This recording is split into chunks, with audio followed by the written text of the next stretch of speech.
Have you ever felt your heart pound knowing you need to speak up in a work meeting, but the fear of saying the wrong thing or maybe sounding impolite just silences you? hmm Or worse, you speak and then later you're wondering, did I accidentally offend someone?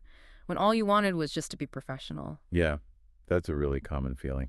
It feels like the hidden rules of English office conversations can be a total minefield for anyone, really, but especially if it's not your first language. Welcome to Daily English Practice. Listen and speak. Great to be diving into this. Today, we're taking a deep dive into the essential language and, importantly, the cultural nuances you need to master English for office conversations. We've gathered insights from, expert guides on business communication, practical phrase books, and even real-world experiences shared by English learners themselves to give you a shortcut to confidence. And that's the goal, right? Yep. Confidence. Exactly. Our mission for you today is to equip you with the most useful phrases, effective strategies, and those crucial cultural insights to navigate pretty much any workplace interaction from formal meetings right down to casual small talk. We want to help you communicate clearly, professionally, and hopefully with far less anxiety. So let's start with the why. Why is mastering office English matter so much, especially now? I mean, think about a time when maybe a simple miscommunication meant redoing a whole project. Oh, definitely. Been there. Right. Or even worse, losing a client. That's the real cost, Yeah. of unclear communication. And understanding these nuances, it's kind of your shortcut to smoother operations and just stronger relationships at work. Yeah. Because in today's globalized workplace, English isn't just like a useful skill, it's often really essential for seamless collaboration. Did you know it's actually an official language in 75 countries? Wow, 75. Yeah, and there was a Reuters survey, maybe about a decade old now, but it found that 67% of international workers use English most often. So it's huge. You've really hit on something crucial there. So many people focus just on the words, the grammar, the vocabulary. Hmm. But like you said, it's so much more than that. It's about, I think the sources said, elevating your communication skills by understanding the right language for different situations. Exactly. And our sources, they really highlight three core principles. hmm These are kind of your guiding stars: hmm politeness, clarity, and cultural awareness. Politeness, clarity, cultural awareness. Got it. Mm. Okay, let's get into the nitty-gritty then. Because knowing what to say, and maybe just as importantly, how to say it, that can truly transform your office experience. For sure. And where better to start than, the often quite intimidating world of meetings. Absolutely. Meetings can be nerve-wracking, especially if you're the one leading them. The goal, obviously, is to keep things productive, keep things on schedule. Right. So for opening a meeting, if you're the host, something simple like, "Hello, everyone, it's good to see you all here," Yeah. that sets a nice, welcoming tone. And then stating your purpose right away is key. Like, I'd like to talk about how we organize language training here. Just get straight to the point. Okay, but what about when things go off track? That happens all the time. The conversation starts drifting. How do you reel it back in without sounding like rude or like the meeting police? Yeah, that's a delicate balance, isn't it? Mm. It's crucial for efficiency, but politeness is definitely key. Our sources suggest some gentle but firm phrases. Things like, "Can we maybe continue this discussion later and go back to?" Okay, that sounds good. Or, "We seem to be getting a bit off topic. Can we return to?" And if time is really pressing, you could try, "I'm afraid we are running out of time, so could we perhaps go back to?" Right, acknowledging the time pressure. Exactly. And, if your team uses communication apps like Slack or Teams, you could even suggest taking those more casual side discussions to a random channel or something similar. That way you keep the meeting flow, but still value the other conversations. That's a good practical tip. And as meetings move along, you often need to pass the baton to someone else, or maybe just update everyone. How do we do that smoothly? Yeah, transitions are important. For giving updates, phrases like, "It's necessary to touch upon the current situation in your team or company," are useful. It sounds formal, but it's clear. Hmm. To hand over to a colleague, you can use something direct like, "Kim is now going to take over," or maybe slightly more formal, "I'd like to hand you over to Joshua, who will talk you through." This creates that seamless transition for everyone listening. Okay. And then finally, wrapping things up, ending a meeting gracefully is just as important as starting it well, I think. Totally agree. So what are some good wrap-up phrases that go beyond just, hitting the end call button? Definitely. Beyond the technical end, it's really vital to quickly summarize the main points and thank everyone. So you could say something like, "To conclude, we have decided on, or okay, I think that covers everything for today. You can also confirm you've finished the agenda with, we have covered everything from our agenda, or invite any last thoughts with, if there's nothing more to discuss, we can probably end here. And always, always end with a warm, thank you for coming here today, or thanks for your time, everyone. It just goes a long way. Definitely. Okay, now let's tackle something that I think trips up a lot of us, even native speakers sometimes. How to effectively express your opinion, and maybe even more delicately, how to disagree professionally. Why is this so critical in a business setting? Well, being able to articulate your opinions, it really fosters open dialogue, influences decisions, and sparks innovation.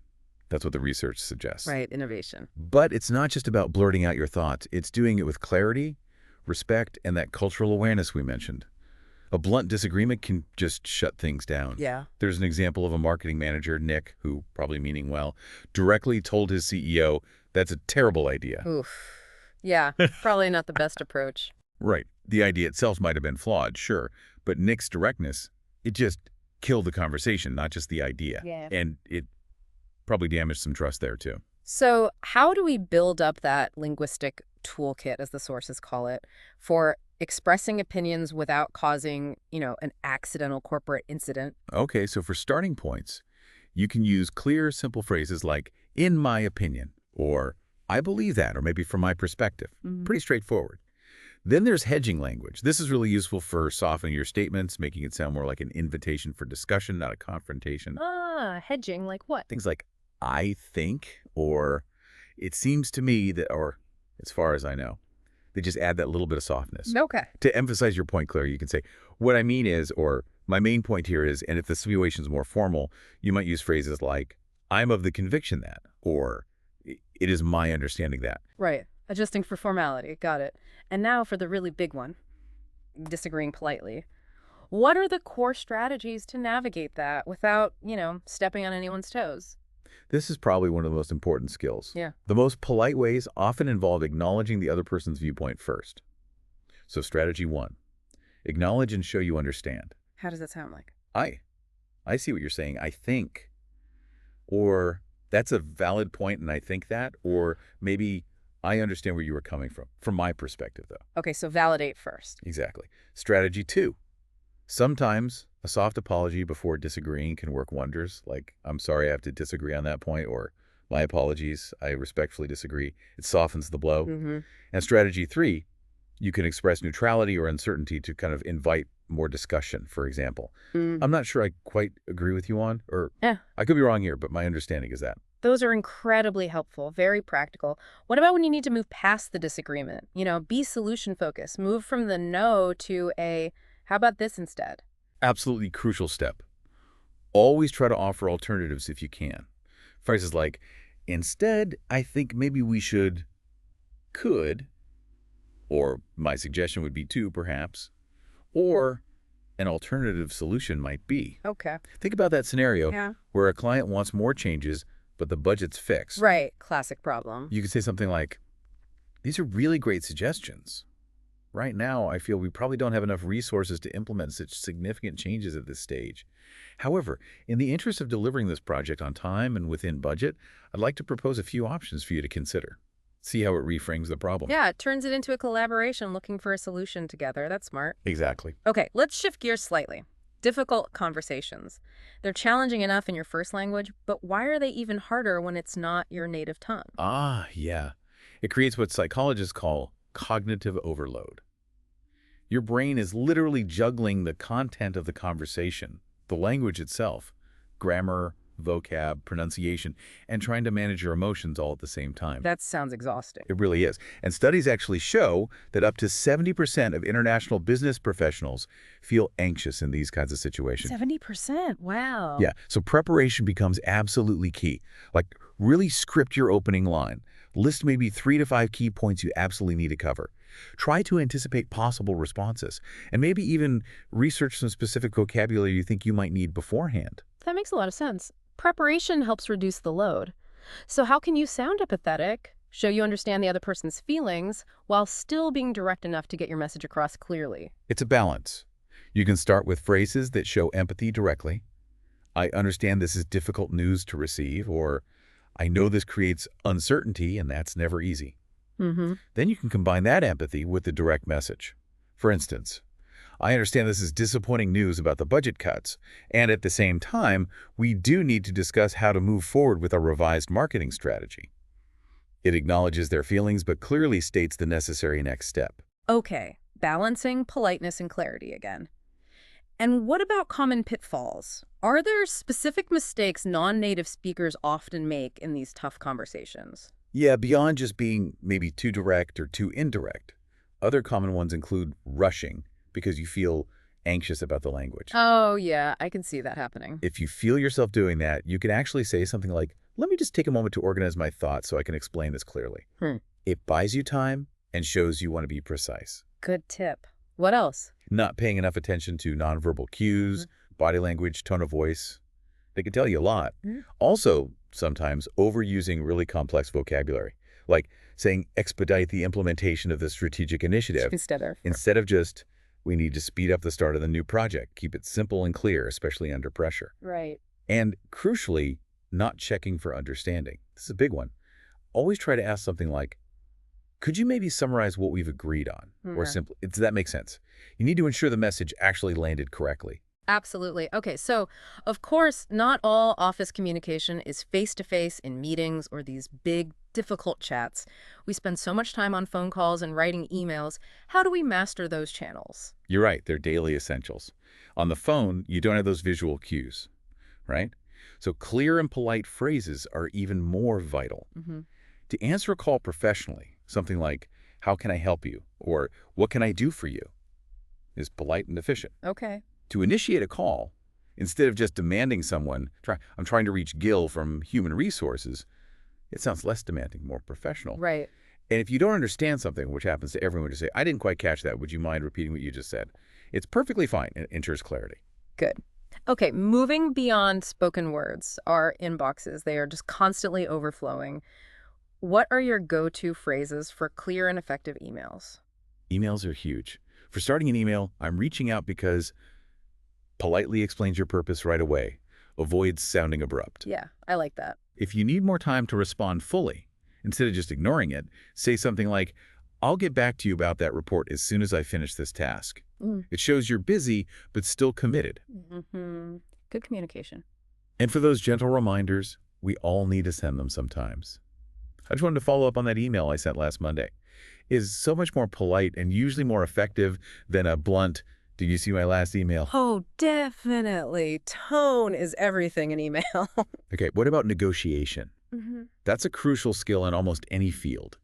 Any specific phrases that can give us an edge? Yeah, negotiation requires real clarity and tact. If you need to question a price or a figure someone's given you, asking, how did you arrive at that price cost number, is quite polished. It invites an explanation rather than sounding like a confrontation. Okay. If the terms just don't work for you, saying, we'd like to offer a counterproposal, is a polite way to refuse while immediately pivoting to a potential solution. Right, keeping the door open. Exactly. And when you've absolutely reached your limit, you need to be clear. The bottom line is, we simply can't agree to pay that amount. It clearly states your non-negotiable point, leaves no room for misunderstanding, but still maintains a professional tone. Being clear but polite. You could also ask for more detail, like, could you perhaps walk me through the rationale behind that figure, or show some flexibility? We might be able to consider that if we could perhaps revisit point X. Useful options. Okay, finally, let's think about speaking to managers or superiors.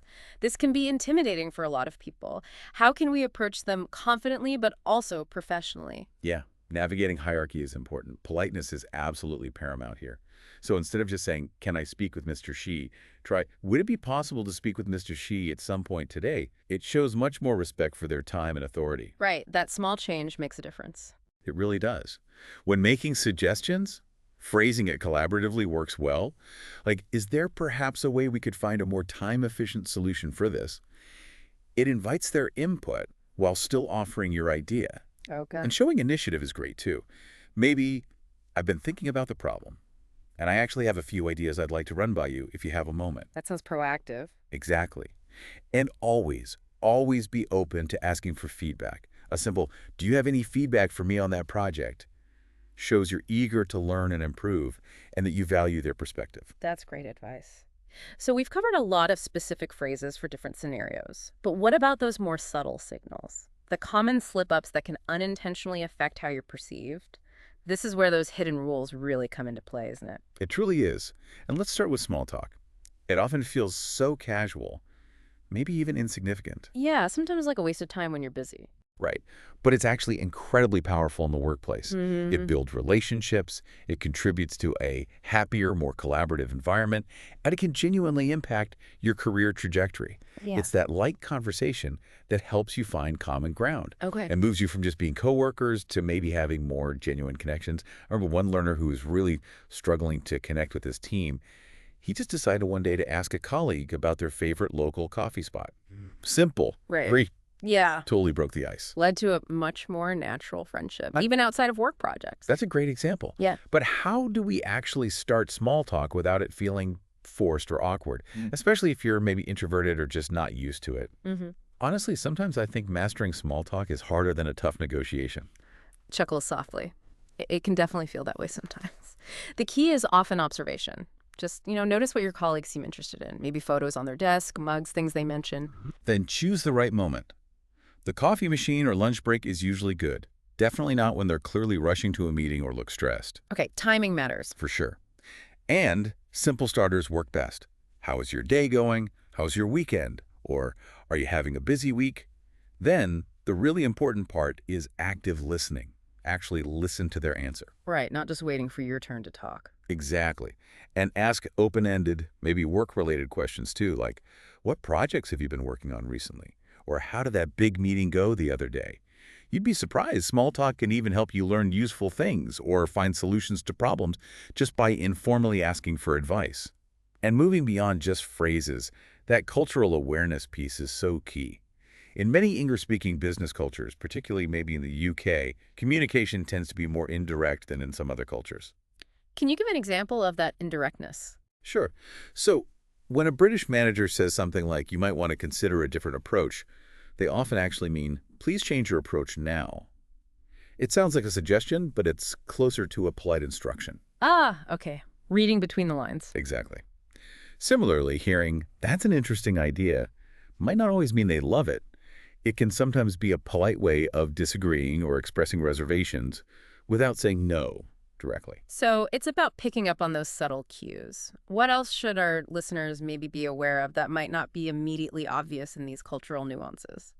Well, generally, showing very strong emotions during difficult work conversations is often seen as unprofessional, things like anger or visible frustration. Right. However, showing empathy and concern for others is highly valued. It's a fine line. And if you're ever unsure about the true meaning behind an indirect statement someone makes, just ask clarifying questions. There's nothing wrong with saying, when you say it's an interesting idea, do you think it's something we should maybe move forward with, or are there perhaps some concerns we need to address first?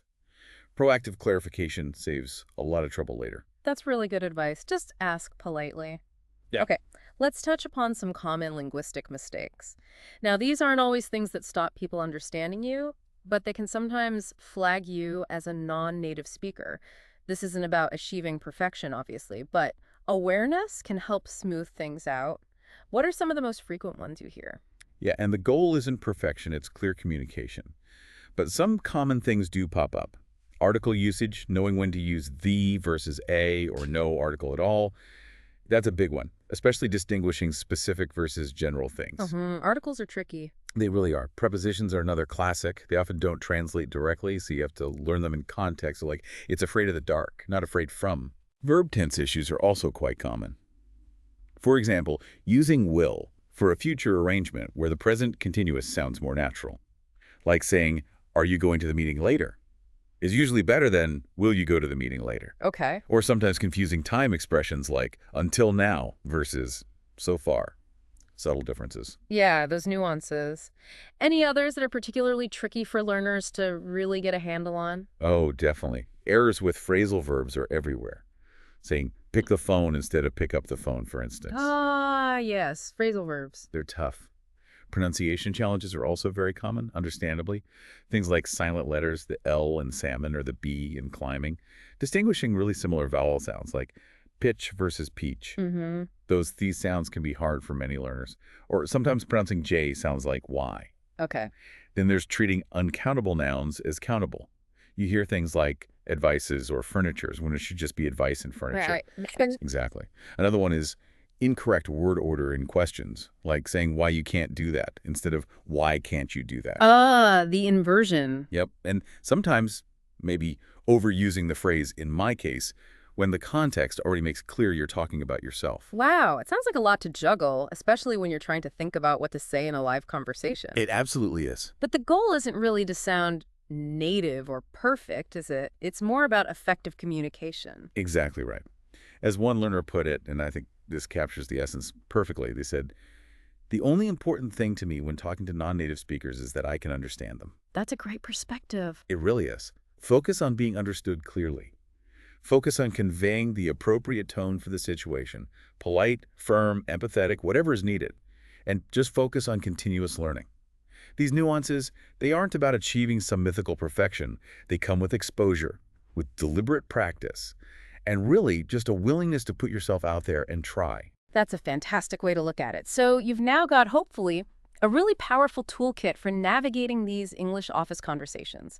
From kicking off a meeting to disagreeing politely, from understanding the surprising power of small talk to handling those difficult discussions.